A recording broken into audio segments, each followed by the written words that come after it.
The Cummins-Onan standby power system employs a transfer switch to constantly monitor incoming voltage from utility power to the home.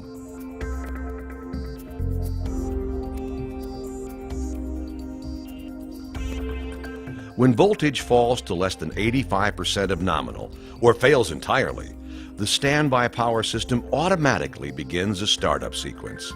First, the transfer switch waits for 1 second. If utility power has not returned, it sends a signal to start the generator.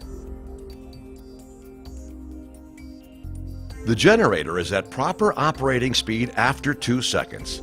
The transfer switch pauses another 3 seconds before transferring power from the utility to the generator.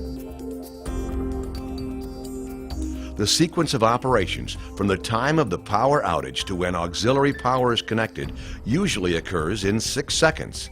This ensures that the generator and transfer switch are only activated when needed.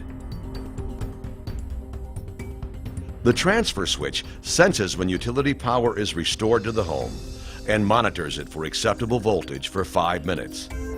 It then transfers power back to the utility source and automatically disconnects the generator source. The generator is now offline, but will operate for another 5 minutes to cool down properly. After the cool down cycle is complete, the generator is automatically turned off and reset to standby mode. For more information, contact your Cummins-Onan dealer or visit www.cumminsonan.com.